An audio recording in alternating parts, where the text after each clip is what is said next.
Bienvenue sur Africa 24 pour cette nouvelle édition du Morning News. Voici les titres de l'actualité. Le président égyptien Abdel Fattah al-Sisi, candidat à sa propre succession à la tête de l'Égypte depuis 2014, le chef de l'État fait déjà figure de grand favori pour cette élection présidentielle qui débutera le 26 mars 2018. Au Cameroun, la consommation de stupéfiants en milieu scolaire est un fléau inquiétant. Pour y faire face, les autorités mettent en place une campagne nationale de lutte et de prévention. Des mesures de répression sont également instaurées au sein des établissements scolaires. Et puis en Ouganda, nous irons à la découverte d'une expérience inédite, les discothèques silencieuses, un nouveau concept où chacun a la possibilité d'écouter sa propre musique à travers un casque.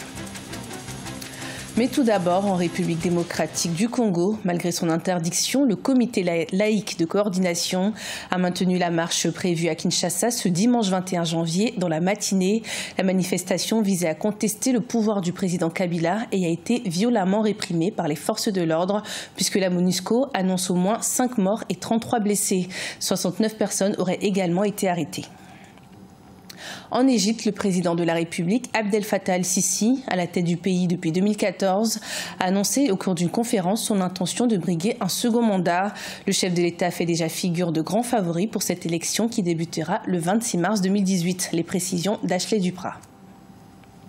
C'est la fin d'un long suspense. Le maréchal Abdel Fattah al-Sisi, au pouvoir en Égypte depuis 2014, a officialisé sa candidature. Celui qui a fait tomber Mohamed Morsi en 2013 et qui a été élu avec 97% des voix, se présente pour un second mandat. Je vous annonce en toute honnêteté et transparence et en espérant que vous l'accepterez, ma candidature pour le poste de président de la République. Une annonce sans surprise car depuis quelques semaines, des voix, notamment celles des députés, se font entendre pour que le président al-Sisi officialise sa candidature. Des semaines où plusieurs candidats, dont l'ancien Premier ministre Ahmed Shafik ou encore le colonel Ahmed Konsowa, ont annoncé leur candidature puis se sont finalement rétractés sans pour autant donner de raison. La candidature d'Abdel Fattah al-Sisi renforce chez certains observateurs le sentiment que cette élection à venir ne sera finalement que le théâtre de la réélection du maréchal al-Sisi. Sa candidature, c'est un non-enjeu en fait. Il n'y a pas d'enjeu puisque c'est une continuité dans ce qui se passe déjà depuis quelques années, depuis qu'il a été placé sur le trône égyptien. Et puis c'est une fausse élection puisqu'il sera forcément réélu. On sait que l'Égypte, depuis quelques années, a abandonné le processus démocratique. Même si le scrutin présidentiel à venir est jugé perdu d'avance par l'opposition, certains candidats n'en démordent pas, à l'image de l'avocat de gauche Khaled Ali ou encore Mortada Mansour, le patron du club de football égyptien de Zamalek. Pour rappel, le premier tour de la présidentielle aura lieu du 26 au 28 mars. Au Soudan, la population et l'opposition continuent de protester contre la mise en place de mesures économiques du gouvernement. À l'origine de ces manifestations, l'augmentation du prix du pain et l'annonce d'autres mesures visant à redresser l'économie nationale. Le point avec Adjidatou Badawi. La hausse du prix du pain a causé des protestations et des revendications aussi bien dans la classe politique qu'au sein de la société civile au Soudan. Malgré ces oppositions, le gouvernement soudanais a réitéré sa volonté de mettre en œuvre les mesures économiques retenues pour le redressement du pays. D'après le ministre des Investissements, la hausse des prix sur le marché est une simulation des commerçants et revendeurs afin d'obtenir plus de gains.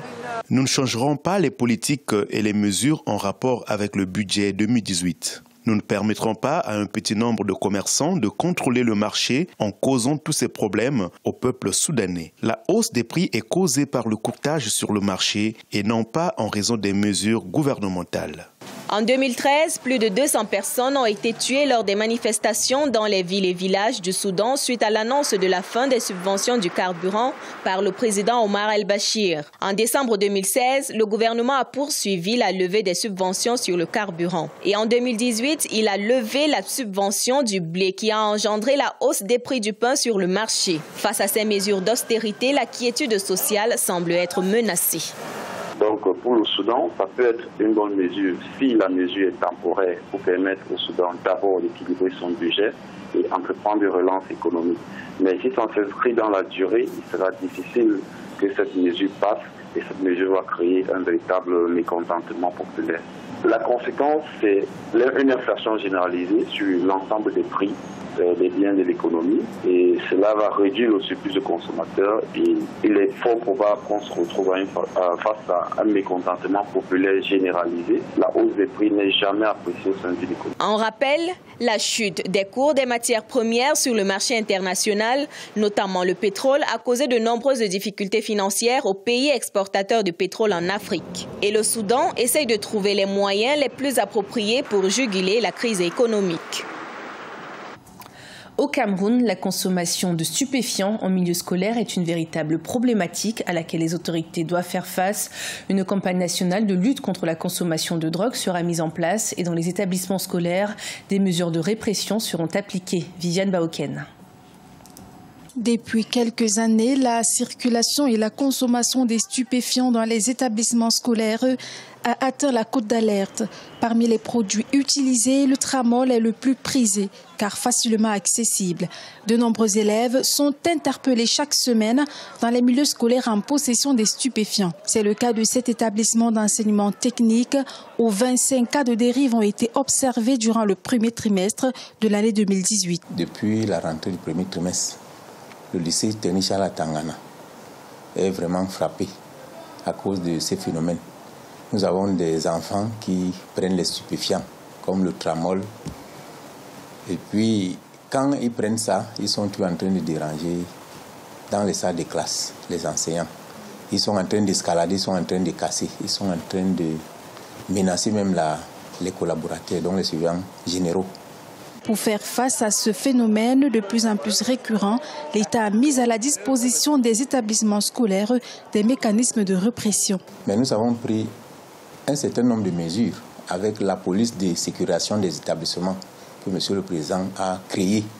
C'est-à-dire qu'ils nous ont donné les numéros de téléphone. Lorsqu'on met la main sur un enfant, on les appelle directement. Après les enquêtes, ils viennent à l'établissement prendre les fauteurs de troubles. Selon certains spécialistes et sociologues, cette situation alarmante de la consommation des stupéfiants en milieu scolaire serait la conséquence des mauvaises performances observées ces 2 dernières années aux examens officiels. Les silent disco ou encore discothèques silencieuses rencontrent un succès grandissant en Ouganda. Il s'agit d'un nouveau concept où chacun a la possibilité d'écouter sa propre musique à travers un casque. D'abord objet de curiosité, les silent disco attirent de plus en plus d'adeptes. Découverte avec Deogracias Podo. À Kampala ou dans d'autres capitales du monde, on les appelle les silent disco ou discothèques silencieuses. S'il est vrai que boîtes de nuit et silence semblent être paradoxales, aujourd'hui c'est chose possible grâce à des casques audio sans fil. Il n'y aura qu'à choisir son canal pour avoir l'ambiance sonore souhaitée et accéder à la playlist proposée. Les amateurs de discothèques peuvent donc danser toute la nuit en silence. Il existe environ une dizaine de discothèques silencieuses à travers la capitale ougandaise.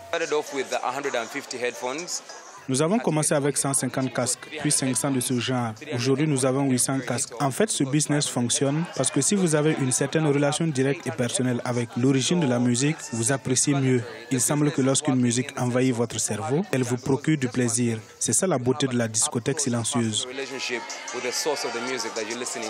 Considérées comme une alternative originale aux habituelles virées en boîte de nuit, les soirées silencieuses rassemblent de plus en plus d'adeptes en Ouganda. 2 avantages sont mis en avant par les promoteurs de ces soirées. Aucun problème de voisinage à redouter et les participants ont la possibilité de choisir sur quelle musique ils veulent danser en ayant le choix entre les DJ qui mixent simultanément.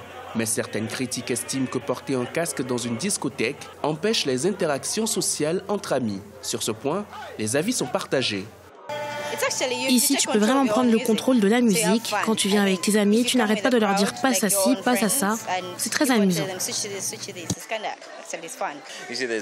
Vous voyez qu'il y a une différence entre entendre et écouter. Parce que parfois, vous allez à des spectacles et les gens sont excités, ils passent un bon moment, mais ne font pas attention aux paroles et à ce qu'on raconte. Donc là, c'est super parce que vous savez que chaque note compte, chaque mot est transmis. Pour rappel, les silent disco ou discothèques silencieuses consistent à équiper les amateurs de virées nocturnes de casques afin qu'ils puissent profiter de la musique sans que celle-ci soit audible de l'extérieur. Pour les défenseurs de ce nouveau concept, l'intérêt n'est pas seulement de faire la fête sans bruit, mais il s'agit d'une réelle expérience collective et interactive. Le mélange des genres musicaux provoque un mélange des publics. Ce journal a été préparé par l'ensemble de la rédaction. Merci de nous avoir suivis. Retrouvez dans un instant une nouvelle édition de l'information sur Africa 24.